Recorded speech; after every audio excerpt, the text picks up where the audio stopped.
Time for the Redhawks Coaches Show from Wings Etc. in Cape Girardeau. We saved you a seat. We are in the banquet room at Wings Etc., and you can stop by and join us for lunch. We'll be talking with Redhawks defensive back Adrian Patterson. He was the Redhawks leading tackler Saturday against Charleston Southern.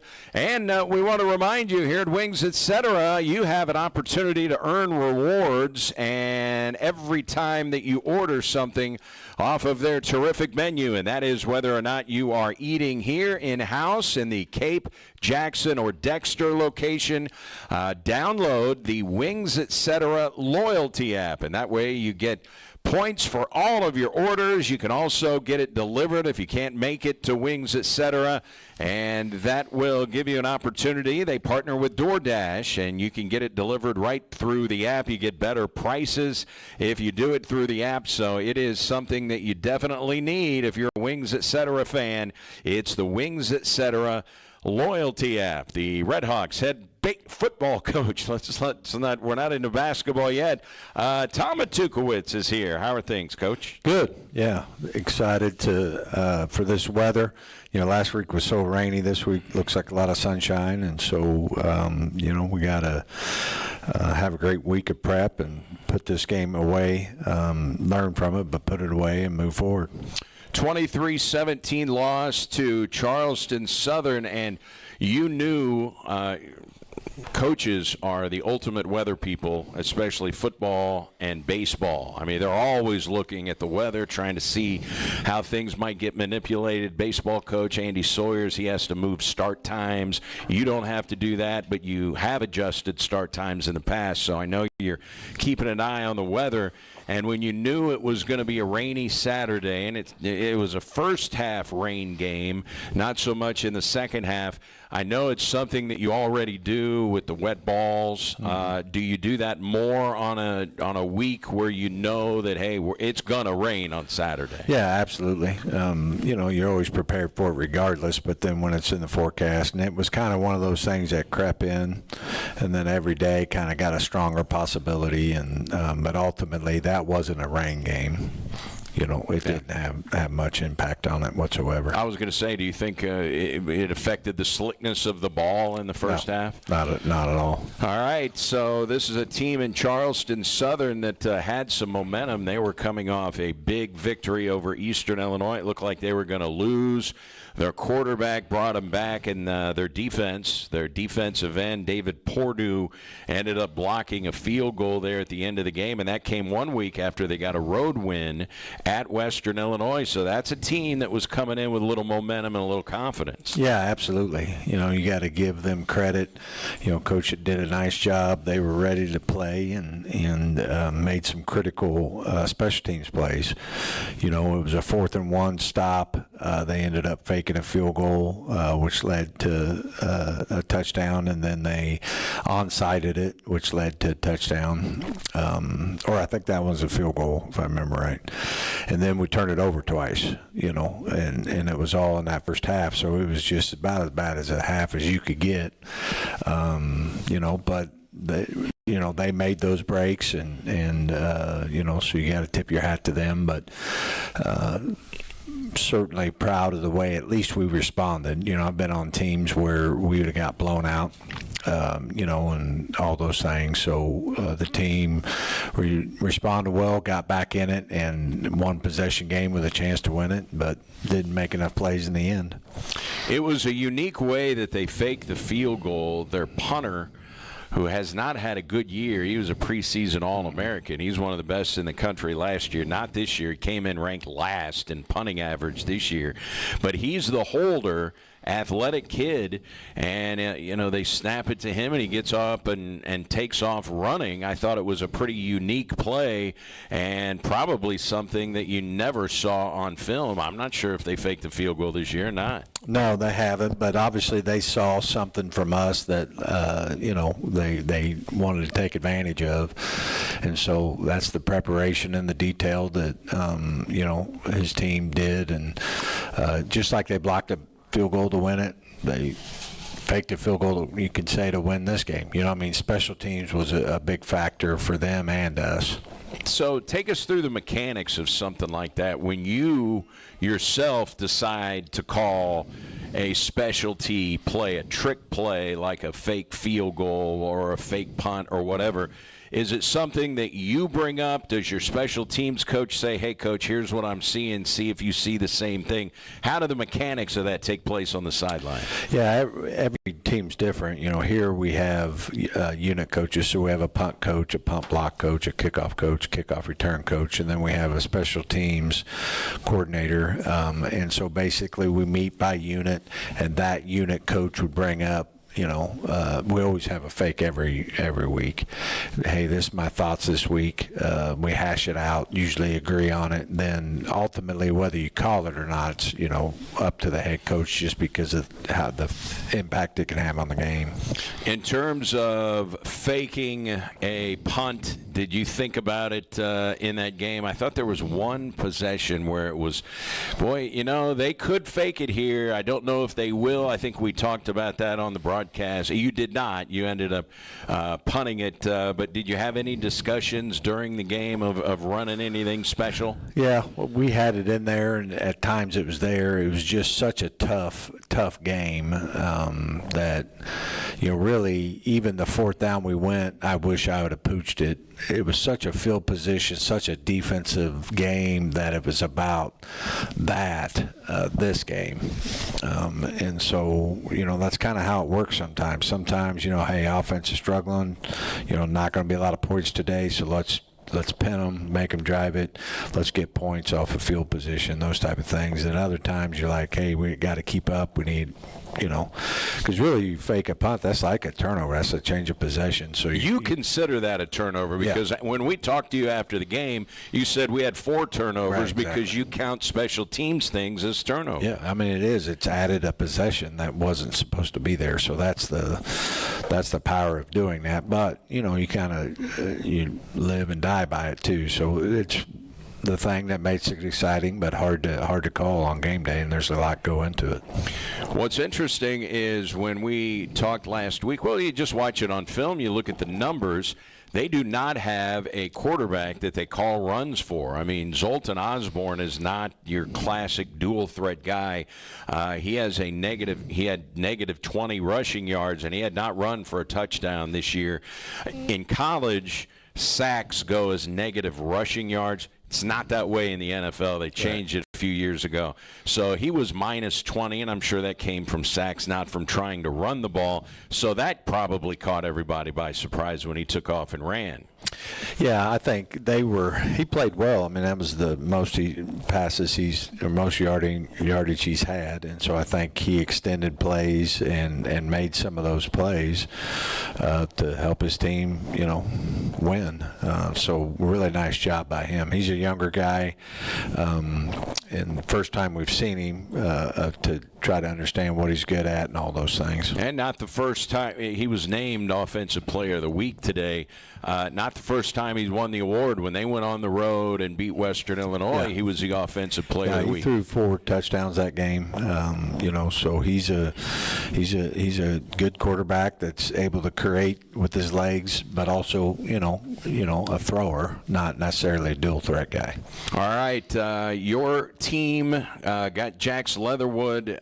He threw for 274 yards and a touchdown, had a couple of fumbles in the game. What did you see with the turnovers? Because one time, obviously he was hit. Another time it looked like maybe it just slipped on him. No, both were. Were they both hits? Yeah, both of them were hits. One, he's just getting used to running the ball. He's not as effective with the knee and all that, but just needs to get his pads down. They put their face on the football, knocked it out.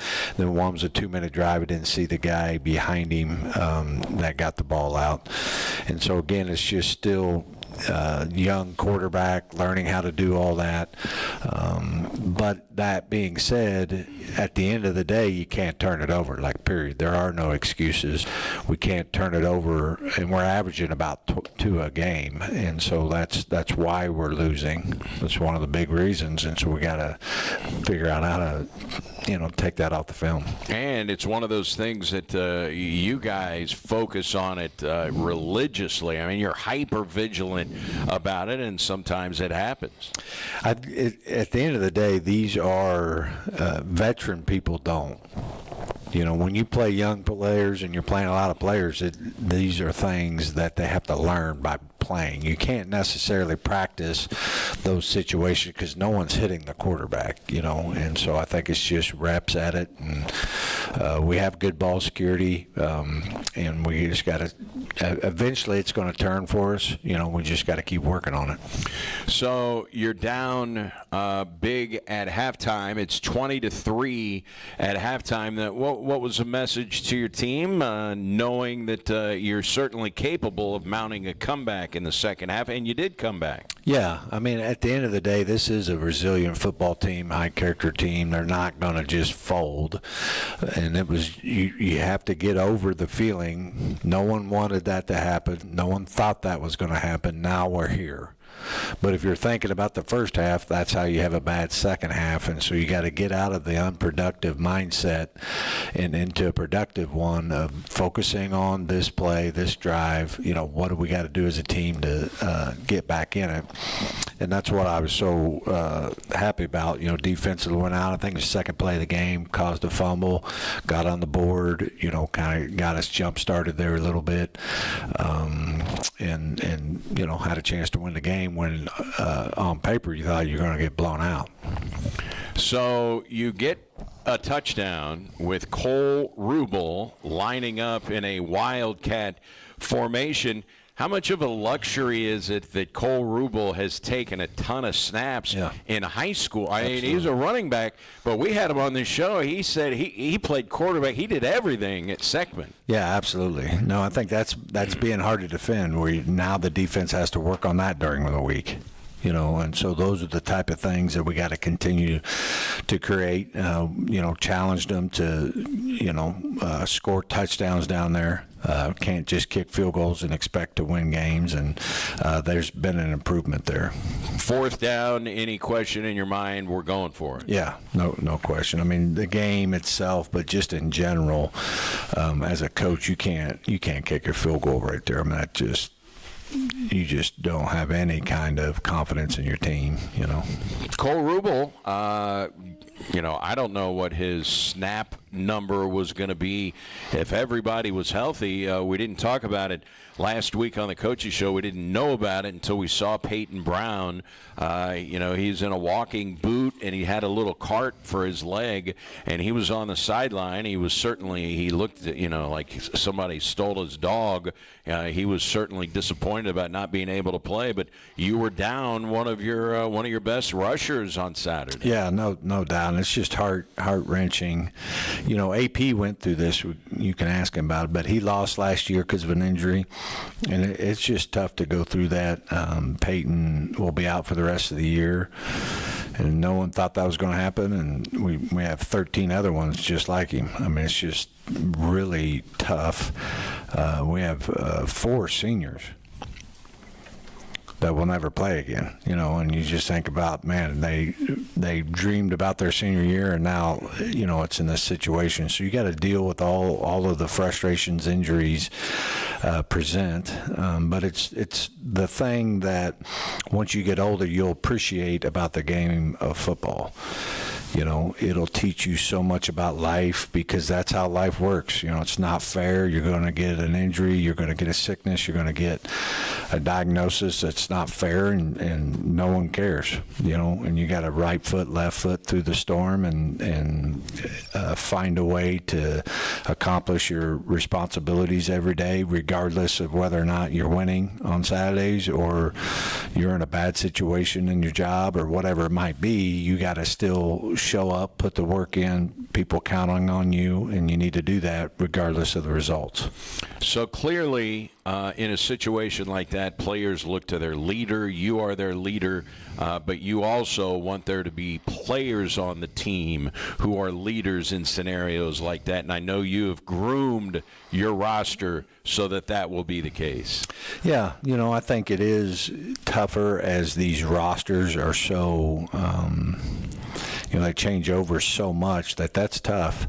You got 40 new players, you got 5 new coaches, and so it's hard to have leadership without, relationships and influence and stuff, and that takes time to build. And so that's something we got to be really diligent about, making sure that. And really, I think we are doing a solid job based on what we're getting right now, and the team not freaking out and all those things, that they're still showing up, putting good work in on practices and stuff like that. How about the toughness of your quarterback, Coach? Because he was getting lit up a lot in the game. In fact, on the touchdown that he threw to Cam Pedro, great route. Cam was there, was just about catching the ball and getting in the end zone, and that was no problem. But, I mean, he got smashed after he released that football. And you could tell there's a guy, he wanted to be out there. He's limping. He's got a knee brace. He's got a torn ligament in that knee. And, he's getting hit hard, and you can see him moving around slower as the game progressed. Yep. But he did not want to come out of that game. That was crystal clear. Yeah, absolutely. And that's what he needs to do. That's what a good quarterback will do. You got to be tough. Everybody's looking at you. And this isn't a game for the soft, whether that's politically correct or not. Like, this game is hard, just like life is hard, and you need to work through all those situations and show your teammates that you're tough and that they can count on you, and I think he has. It's one thing about earning respect from guys, and there are ways to do it off the field, but there are a lot of ways that you can do it on the field, and I got to believe the respect level for Jax Leatherwood among his compadres on the team had to go up a notch or two after Saturday. Yeah, absolutely. And I think it's still new, and they're still getting to know him. Ultimately, what do you judge quarterbacks by? Wins and losses. And so ultimately, we got to figure out how to use what Jax does well to win football games, and he needs to learn how to win games here. And so it's not like we're not producing yards and we're just three and out, but we need to learn how to win. He needs to learn how to win, because ultimately that's what it's all about. How can I use my talents to help this football team win? And he hasn't done that yet, and we haven't done that yet to the standard that we should have here at SEMO. So Charleston Southern came in with a pretty good defense. I mean, they're the number 3 scoring defense in the league heading into the game. So it's not like this is a team that had, been winning all the games on offense. They were winning some games on defense. Well, we talk about, the blocked field goal. It's not like they've been putting up a ton of points. They've been winning some of these games with their defense, and they would not allow you to run the football on Saturday. What did you see? I saw a whole combination.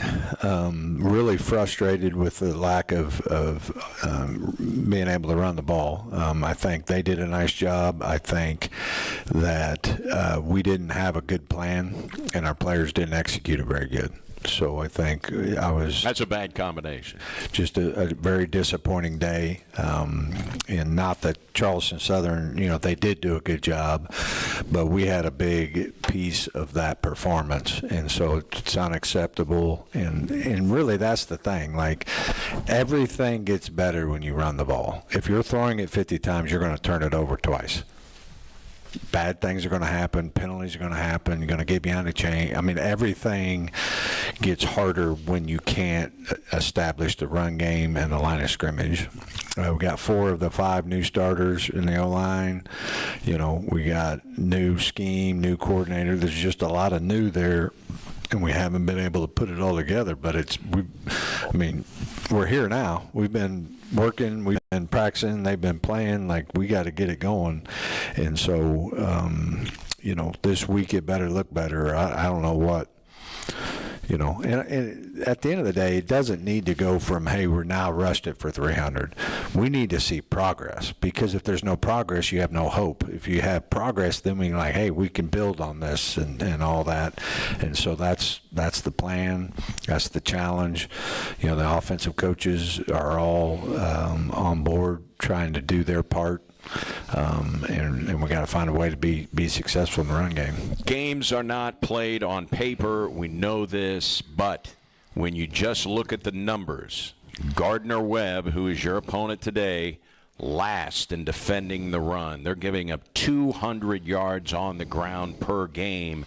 So if there is a defense where you might be able to get some traction in the running game, it could be against this team. Yeah, I think you got to be careful, because I watch the film and you see all these teams. There are some circumstances that guys rush for 300 yards that it was like but 2 plays was 180. So there was some. They're not consistently just getting it ran on them. They're pretty good, and so that being said, I'll be disappointed if we're not much improved in the run game, and that's the challenge. And if we are, I think we got a great shot this weekend. If we're not, we're going to have the same problem. The same exact problem we had this last week. So I know some people may say, okay, I see Jax Leatherwood out there wearing a knee brace. He has a torn ligament in his knee. It's a medial collateral ligament, which is very different than an anterior cruciate ligament. And, the ACL, and you're done for a long stretch, at least a calendar year probably. I mean, I know medicine has gotten better and guys aren't out as long, and they come back better than they used to, where, back in the day, that was it. You got a bum knee and you're not going to play anymore. And when they first started that surgery, guys would come back, but they wouldn't have the same explosiveness. All of that has changed with the way that modern medicine is. But with an MCL, it's not always something that requires surgery, or he would not have been medically cleared to play, right? Yeah, absolutely. So some do get surgeries at the end of the year and some don't, and it's really all how he responds, the confidence that he has in his knee, and all those type of things. So it's just kind of wait and see how he's doing. He has, he's been tough through all that. He wanted to play weeks ago, even though the doctor's like, but and so, hopefully he doesn't. That would be nice. We don't want him missing 2 or 3 months of the off season with the training and the agilities and all the stuff that every football player gets better at. But so as soon as the season ends, he'll sit down with his family and docs and kind of see what that looks like. So he'll have to make a decision after the season about whether, hey, I'm going to get this fixed. Yep. And if a guy does get an MCL fixed, what's your experience in terms of rehab for a player? I haven't had a lot. The docs told me around 4, as early as 3, maybe as late as 5. And again, everybody heals different. But I think he would get some spring ball in and all that regardless. So I think that's the key. And everything's really changed. You can practice year round. And so even though a kid maybe missed spring, that's not as bad as it used to be. That in June we can practice, so getting back ready to go. You brought J.D. Sherrod into the game to take a snap right before halftime. I know you weren't going to run any type of big play, but he probably was excited at least to go in there and take a snap. Yeah, absolutely. He's a guy that's played big time college football, and so I didn't handle the snap well. But again, you got to be ready for that opportunity to go in and perform. Did you get out of the game pretty healthy? Not bad, yeah. Because you never know, man. I mean, I'm sure you get reports during the game, hey, so-and-so had to go into the medical tent, and we saw Jax go in to the medical tent, but we didn't. I didn't see a lot of activity there, although I'm not really focused on that. But when the quarterback's limping around, you kind of keep an eye on him on the sideline. But you get medical reports during games, right? How's that work? Yeah, the doctors talk to the trainers, trainer talk up to us. Generally it's a special team situation. Make sure the backup's in if it's a special team, because all of a sudden next guy up on a special team unit. But everything gets reported. But really the thing you gotta wait, because people say, oh, he's done this or he's done that. Then on Monday, Tuesday, it's not that. So it's just, you gotta just let it all work out. They do a great job. We did hire a new trainer. Kelly has done a really, really good job. We've had guys get back sooner than before. And so I think, we are trending at a high level with Mercy and our new athletic trainer.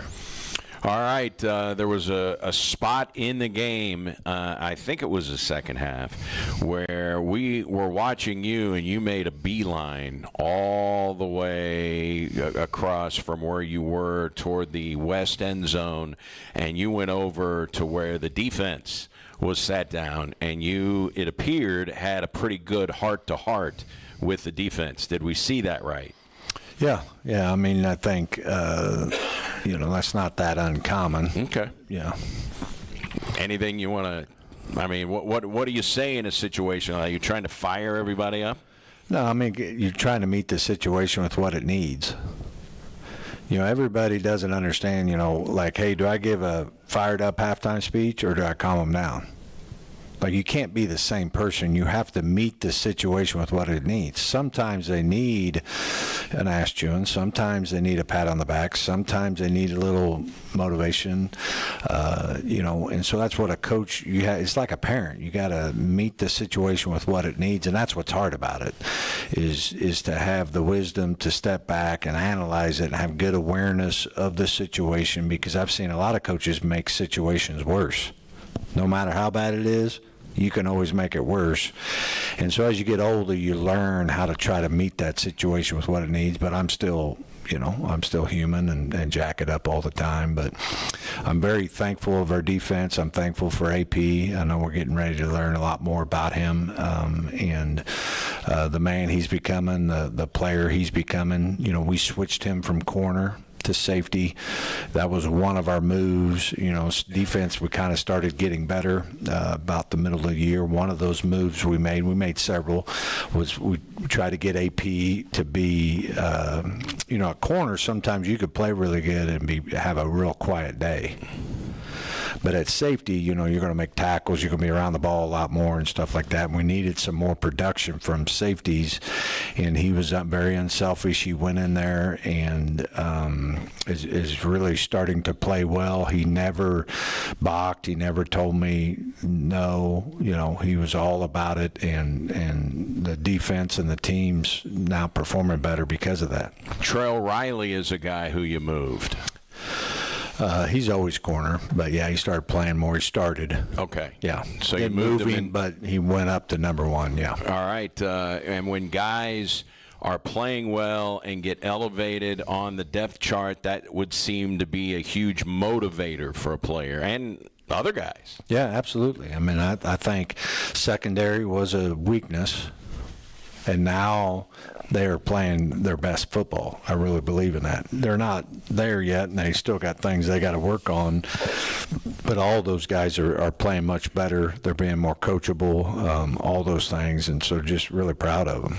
So how about the recruitment of Adrian Patterson? He was at Coffeyville. You've long had a relationship dating back to the days when you were at SIU with Jerry Kill with Coffeyville. Saluki, you guys got a lot of good players from Coffeyville, and you have since you've been the head coach here. Yeah, and I don't know if you knew this, but Bryce Sy is the AD at Coffeyville. I did not. My old defensive coordinator. Right. Best part about AP is he's from Kansas, right? So we got to get more Kansas in the building. That's always. How far is Silver Lake from Wichita? 2.5. Okay. So he wasn't fortunate enough to go to Silver Lake. I understand, obviously, but he came out here and took advantage of the opportunity. Had a great he was playing really good last year, had a great North Alabama opener, and then tore his shoulder up at New Mexico State, and so had a medical redshirt, and kind of got banged up in the spring a little bit too. So he's just kind of, has always had adversity in his life, and that's probably what I'm most proud of him, is he keeps coming to work and improving. He's a better player, better man, this year than he was last year, and that's been the case ever since I've known him. So do you keep an eye on what's going on in Silver Lake? Not as much as I should. I think I should probably be a better alum. Is that the name of the high school, Silver Lake High School? I can't believe you don't know. I don't. That means we're kind of national. You're kind of national? Yeah, the program's national. Okay. But yeah, they've won lots of championships. They have my head high school coach, C.J. Hamilton, is the all-time winningest coach in Kansas history. He's won more games than anybody in the state of Kansas. Yeah. Is he retired? Is he still coaching? Retired, I think, 3 years ago. Okay. And Silver Lake, what's your mascot there? Golden Eagles. The Golden Eagles. Well, Adrian Patterson's mascot is the Falcons. I would like to see who wins a Falcon or an Eagle. That'd be a pretty good fight. Yeah, definitely a Falcon if it was a 100-yard dash.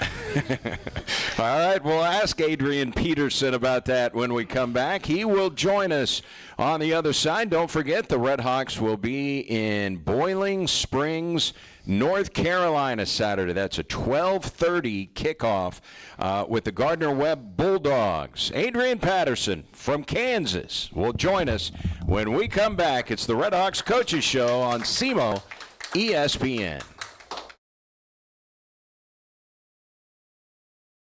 As a business owner, have you ever wondered how to show up on someone's stream of their favorite shows?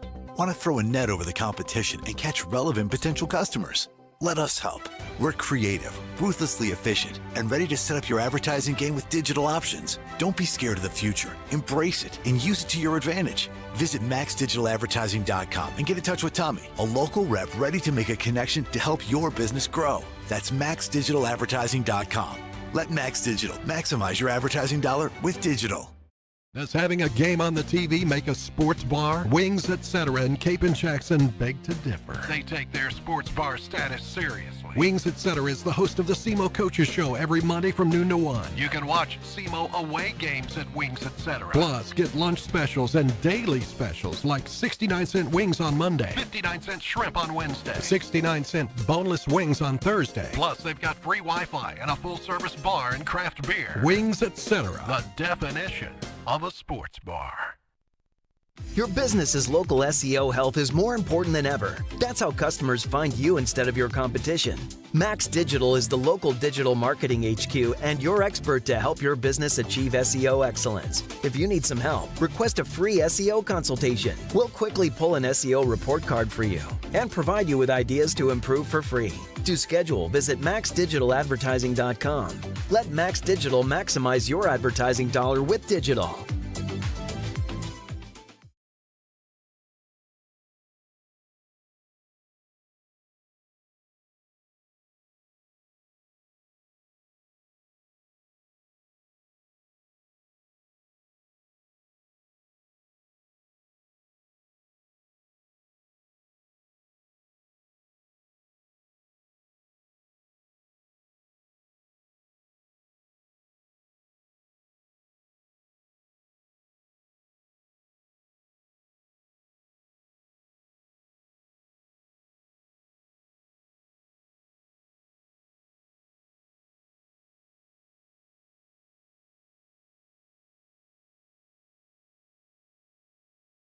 Welcome back to the Redhawks Coaches Show. We're at Wings, Etc. in Cape Girardeau, and we'll be right back here next Monday. So we hope you make plans. Join us here in the banquet room at Wings, Etc. Don't forget, we've got Redhawks men's basketball. The Brad Korn era enters year number 6 tonight, and they will be playing at $80 million Chaffetz Arena on the campus at St. Louis University. It's a 7 o'clock tip-off, and we will have the game for you on the home of Redhawks football and men's basketball, Real Rock 99.3 FM. We'll have our pregame show starting at 6:45. We'll hear from Coach Korn, and it should be a fun game because these are two teams picked to finish second in their respective conferences.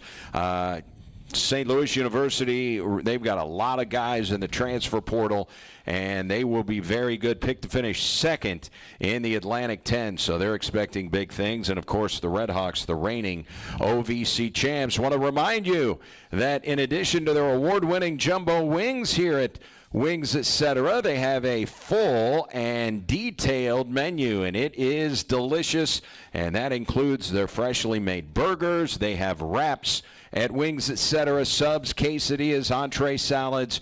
If you're in the mood for appetizers, might we suggest their massive Ultimate Nachos. And I mean, you get a lot of food if you order the Ultimate Nachos. They have their spicy deep-fried pickle chips and their delicious pretzel bites as well. If you're coming for lunch, their daily half-pound lunch specials start at just $9.99. It's the home of the Redhawks Coaches Show. Good food, great times, wings, etc. Let's welcome in Redhawks defensive back Adrian Patterson. How are you, Adrian? I'm doing well. How are you? Hey, it sounds like Coach referred to you as AP. Is that the nickname, AP? Yes, sir. Was that the nickname growing up in Wichita? Yes, sir. So you're from Wichita, Kansas. What was it like growing up there? It's pretty chill, just like a lot of other big cities. Just, playing sports. Just the same thing going around. Not too much like country life, but just city life. So you chill. told me you're a basketball guy too. Yeah. Did you start playing basketball or football first? I was playing basketball first. And it's easy to go get a pickup basketball game together. It's a little different to go get a pickup football game together. Tell us about your starts with basketball. It was just convenient, basketball right out there. You can go shoot whatever. Just easy to play. Come about football, it's more team-based oriented. So you got to find a team, a club to get into that. So back then, I stayed with my grandparents, so he didn't really have time, to put me on the team. But eventually, his friend ended up having a team, and I ended up having to play for him. So it just ended up working out, and so that's how we're here now. All right. So your first excursion into football, how did that start for you? It was one Christmas. I just asked for some shoulder pads one time and a helmet, and it was some Chiefs gear, and I just wanted to play football, but my mom wouldn't let me, so my grandpa had kind of snuck and signed me up and then let me play, so I just loved it ever since. How did that go with your mom when she found out, wait a second here, I'm not a big fan of this football thing? Yeah, it was a surprise for sure, but at that time I was majority staying with my grandfather, so at the end of the day it was just okay. It was all right. So Grandpa helped get your start into football. Where did you play when you first started playing, and how old were you? I think I was 7. I was 7. Tackle football, I was at 7 years old. And it's by far, you mean in Wichita, where did I play at? Sure. Yeah. You familiar with Barry Sanders? Sure. Yeah. Played at his park. His park, because he has a park, because he's from Wichita, Kansas. So I played for his club. So yeah.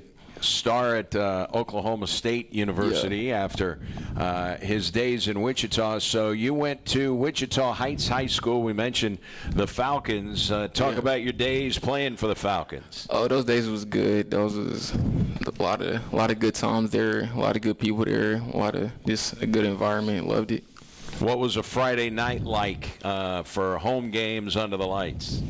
It was one of the best feelings. We had the nickname Hollywood Heights because everything was just like so big. It was just Hollywood, so it was the funnest thing. So you mentioned that you got a Chiefs helmet. Yeah. When you were younger, are you still a Chiefs fan? No, I'm not a Chiefs fan. Oh, what happened?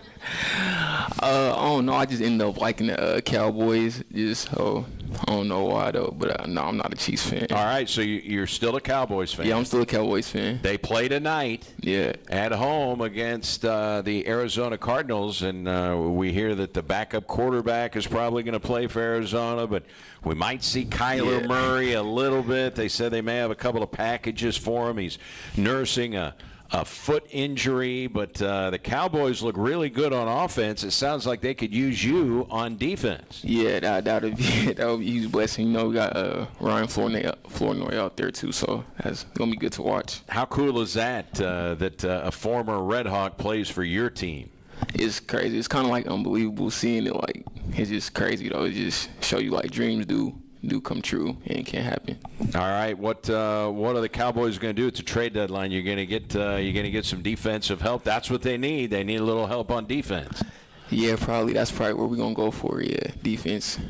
What did you think when you heard that Jerry Jones traded Micah Parsons, who is one of the best defensive players in the sport? Kind of, like questionable, but I'm sure he got a reasons or a plan for it, so I'll just sit back and watch. Have you ever been to AT&T Stadium in Dallas? Yes, what was sir. that like, man? That thing is massive. Probably like nothing you've ever seen before. I actually played a football game there. Yeah, so wow, we got to hear about that. Yeah, it's just very big, like just humongous, just spacious, like very big. So you were born in 2003, so they have never won a Super Bowl since you've been alive.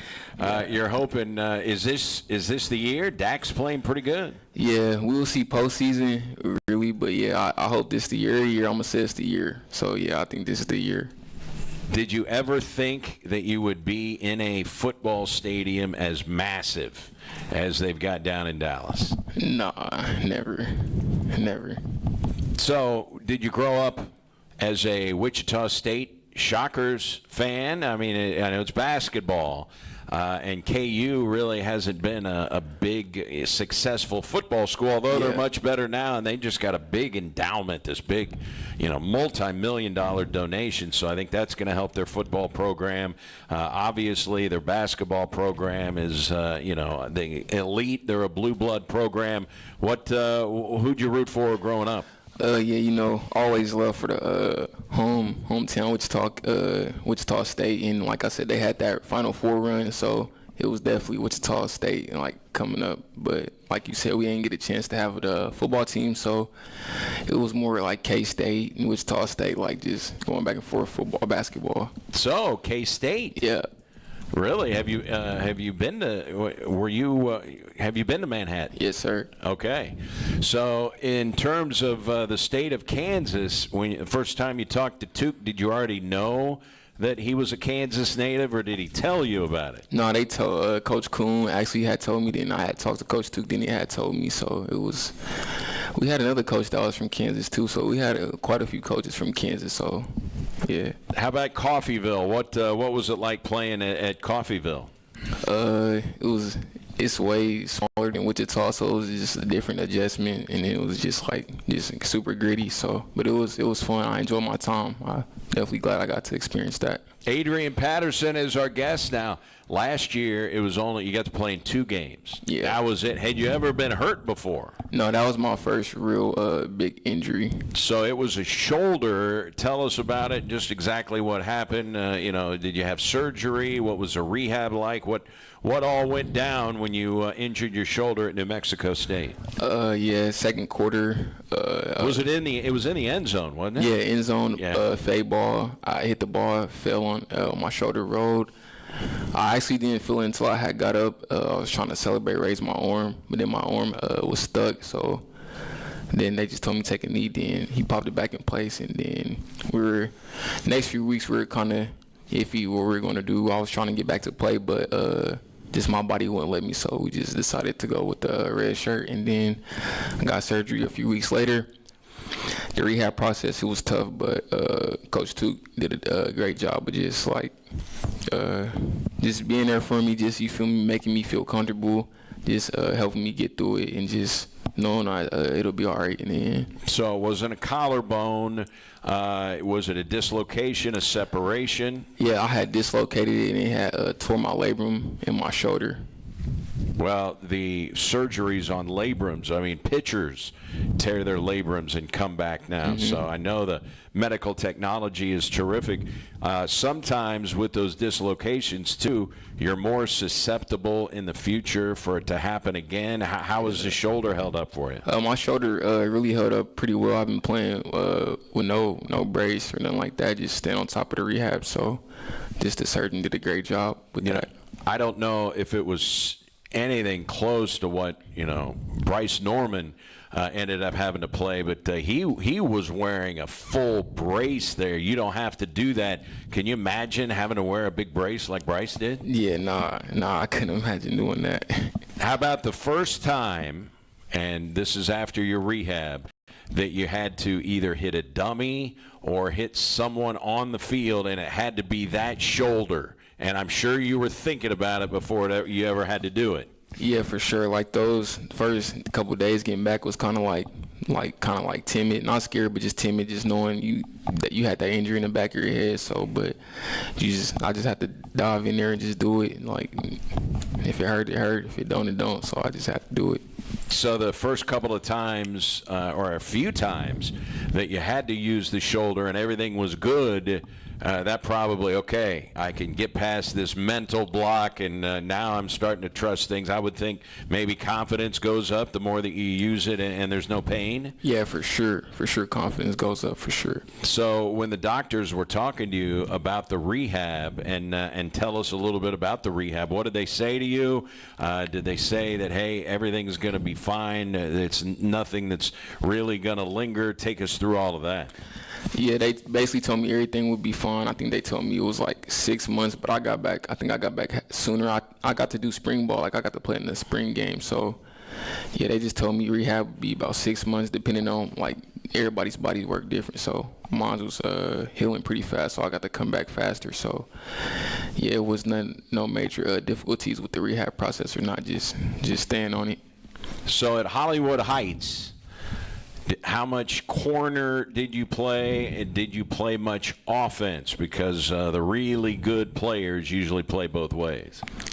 Funny thing is, I didn't start playing defensive back till I got to college. I played receiver and running back in high school. You know what they say about why defensive backs aren't wide receivers, right? Because they can't catch. Yeah.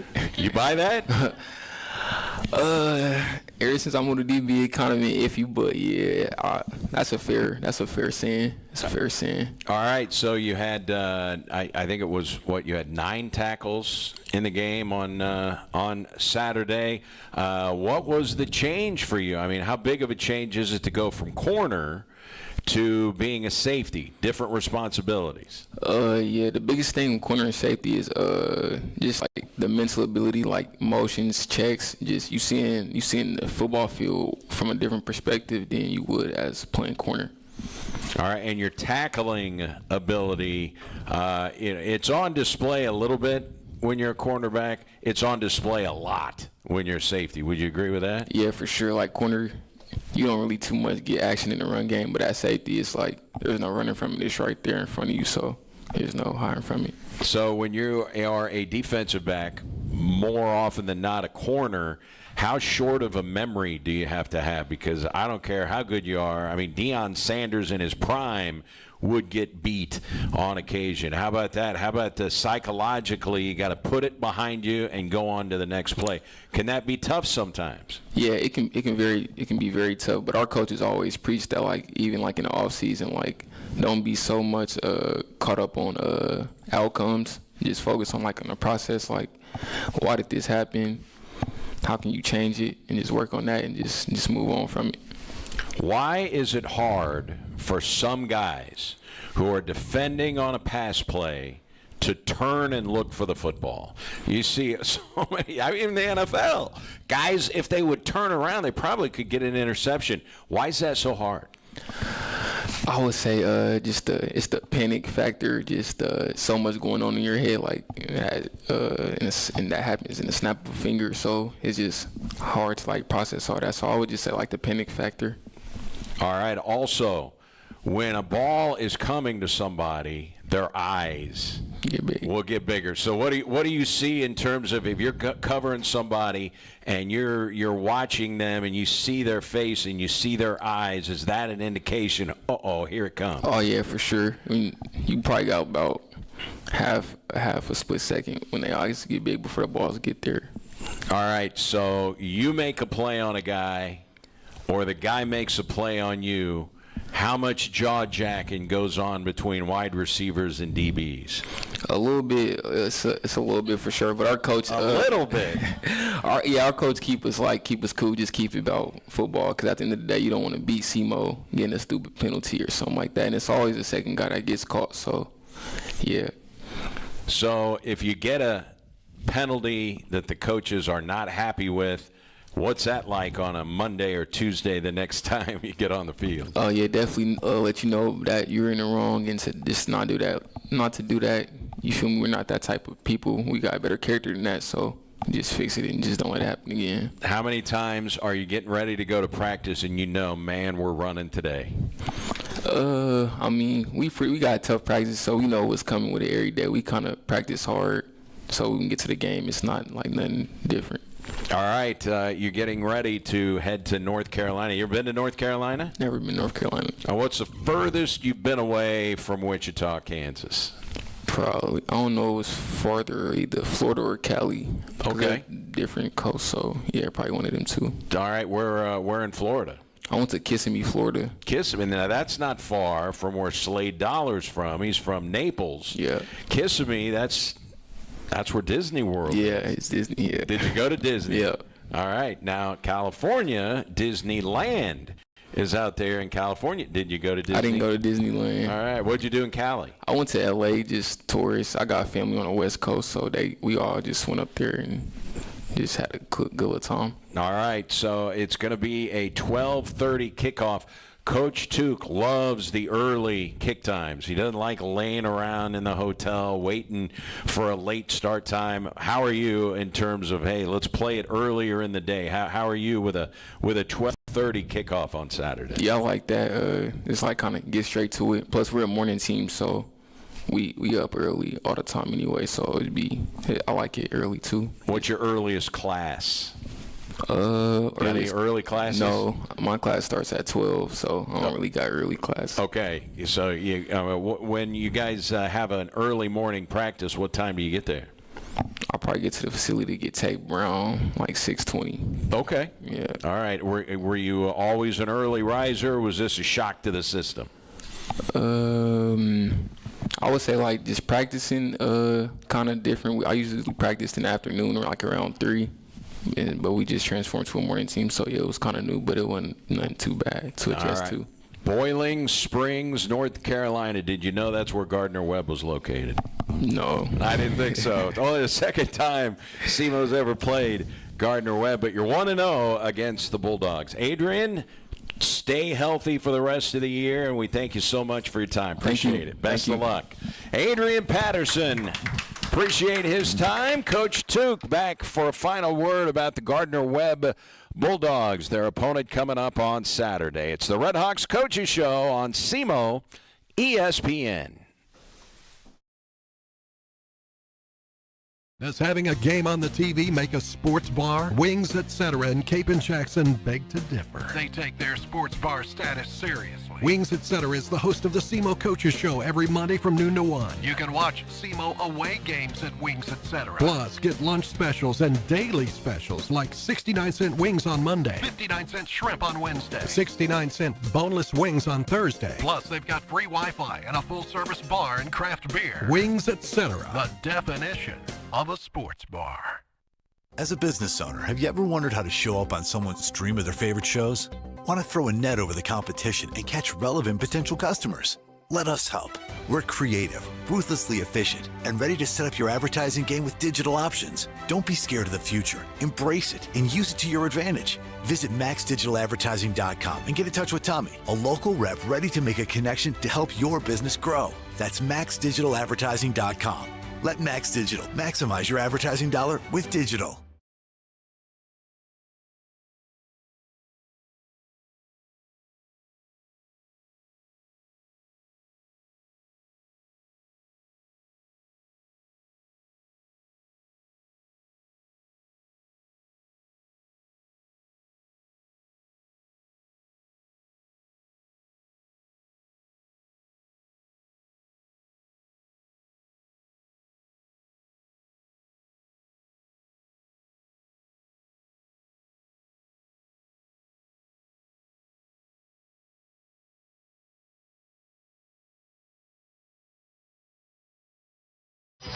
Final segment here, Redhawks Coaches Show with Coach Tom Tuke as the Redhawks get set to head to Gardner-Webb in Boiling Springs, North Carolina. Coach, you fly charter again on Friday. Man, how big of a thing is that? I mean, I know the basketball team will be flying out to Arizona right before Thanksgiving. They don't have that luxury. I mean, that is a luxury, isn't it?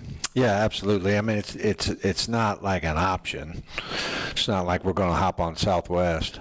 Everybody grab their pads. I mean, it's different, But very fortunate. Coach Blackman's got us all dialed in, and hopefully it'll be a nice trip. One thing that's different is we're going to truck our equipment. Normally we fly our equipment, and that obviously slows travel down because you got to weigh it, sure, and all the stuff that happens with the equipment and all that. So we're trying that out, see how that works, and looking forward to a good trip. But ultimately, it's just how we play. I just want to see progress in areas of turnovers and running the ball. Defensively, keys are, you got to stop the run. And they've got the leading rusher in the league, Coach Quayshawn Holmes.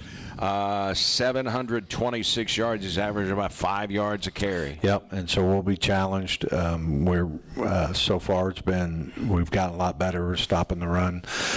They're playing kind of two quarterbacks and some stuff like that. They have turned the ball over, but they're getting better at it, and we need to continue to work on trying to create takeaways. The one we did led to points, and it really changed the game for us against Charleston Southern, so we're going to really harp on that this week. They lost to Tennessee Tech, but they gave them a good game. Yeah, it was a fourth-quarter game, one-score game. Played really well. It was at Tech, great environment, packed house. So this is a quality opponent that we got this weekend. All right, it'll be a 12:30 kickoff. I know you hate those early kicks. Looking forward to it, and East Coast time. Yeah. Yeah. It's about 12:30 our time, so 1:30 out there. Exactly. How tricky? Do you get nervous about that a little bit? Like, okay, guys, listen, everybody's phone changes on its own these days. It's like we used to have to worry about time change, fallback, all that stuff, and now no one even knows, because it's just automatic. Got to go change that microwave, or if you got the clock on the stove. I had to do that yesterday and get all the clocks updated. All right, Coach. We appreciate it, and it's a 12:30 kickoff. We'll talk to you then. Sounds good. All right, that is Coach Tom Tuke. Thanks to Adrian Patterson. Coach Blackman brought him in. We certainly appreciate that. Thanks to Tommy and Rachel and Dylan here on site for all of their help. And don't forget Redhawks men's basketball tonight at St. Louis University, 7 o'clock tip-off against the Billikens, and that will be on our sister station, Real Rock 99.3. Hope you enjoy the rest of your Monday, everybody. For a final time, we say so long from Wings, etc.